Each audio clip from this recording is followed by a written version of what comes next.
In the race of Christianity and following God, it's more than the eye meets.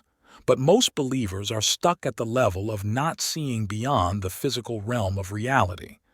They easily forget what it is that they are called to do and to be. Hence, they live out their lives never seeing half of all that the Bible says is possible for them.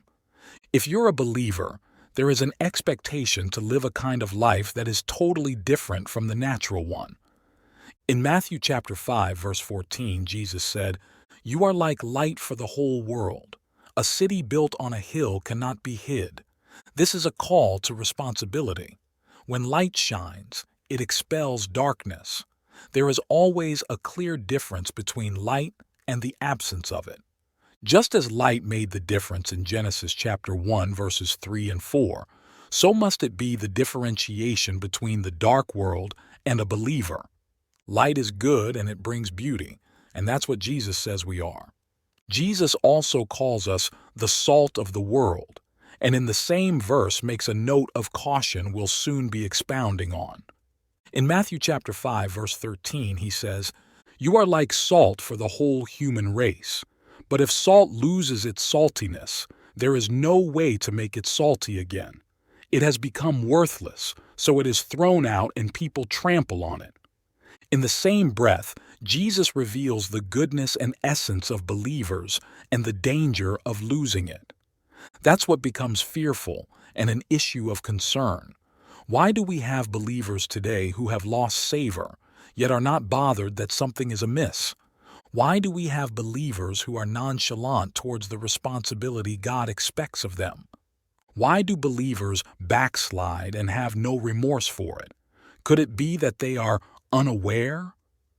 Or maybe they just don't care and don't know their call and purpose. We'll talk about the issue of backsliding. What are the signs that should help you keep in check and know when you're going astray? We'll be coming to that shortly. But before we do, I want to draw your attention to the fact that there is something else happening in the spirit realm. It's a warfare between light and darkness. Do you realize your call and purpose being a Christian? Whenever I read the book of Ephesians chapter 1, verses 18 through 19, I break down for myself and for my brethren. Let's read that passage. It says, "I ask that your minds may be open to see His light, so that you will know what is the hope to which He has called you, how rich are the wonderful blessings He promises His people, and how very great is His power at work in us who believe." This power working in us is the same as the mighty strength. Paul knew to pray for the church to see certain dimensions of spiritual reality, just as we must also pray. The first thing he earnestly prayed was for them to know the hope to which they had been called. Next is that they knew how rich are the wonderful blessings God promises His people.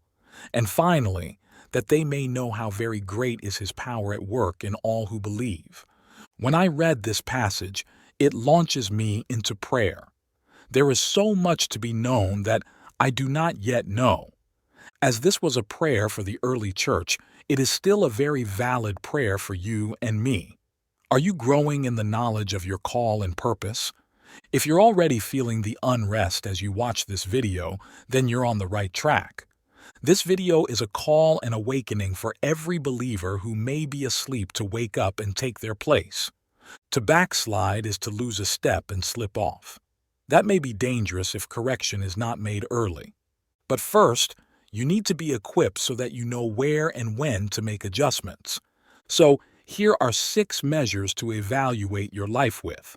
Number 1, not focusing on Jesus' love. One of the most prominent displays of a backslidden believer is that they begin to work from a point of self-enablement. They begin to focus on how much of what they are doing is being done rather than on Jesus for help and direction. That's a contrary stance that totally negates the walk of faith. Our call is one of total dependence on God's strength. Even the good works we desire cannot come by our strength. Philippians chapter 2, verses 12 and 13 says, "So then, dear friends, as you always obeyed me when I was with you, it is even more important that you obey me now, while I am away from you. Keep on working with fear and trembling to complete your salvation, because God is always at work in you to make you willing and able to obey His own purpose. We must always be humbly submitted to the power of God at work in us. It's not by what we want to do, but by what God helps us do. If you've been doing so much by your strength and plans, then you may be backsliding already. Number 2. Your relationship is undefined. This means that the components that make for a vibrant spiritual life are absent. You find it difficult to maintain a consistent interaction with God in the place of prayer. This will also directly affect studying the Word of God and receiving revelation. If you're struggling to keep afloat and even giving up on the whole consistency journey, then you're most definitely backsliding. Jesus wants you to be hot or cold because being lukewarm is harder to help. If you're cold, it's clear you need help. If you're hot, He knows what to do for you also.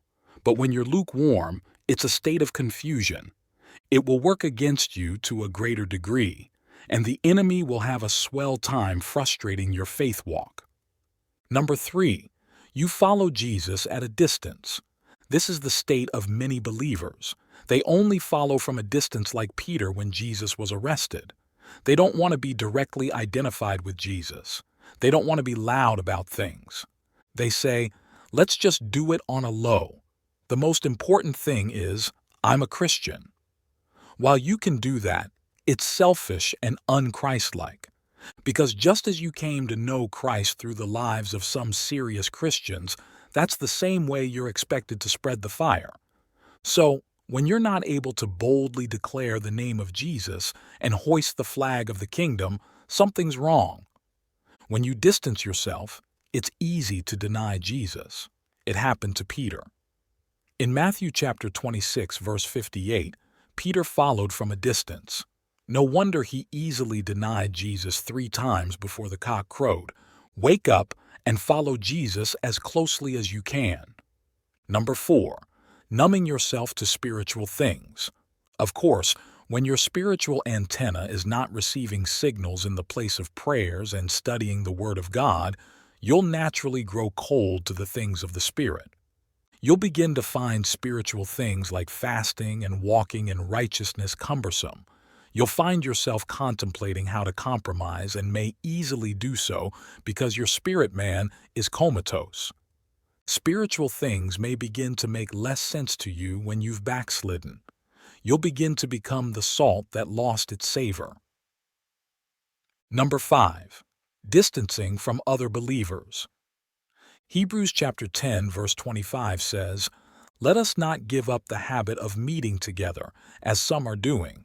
Instead, let us encourage one another all the more, since you see that the day of the Lord is coming nearer.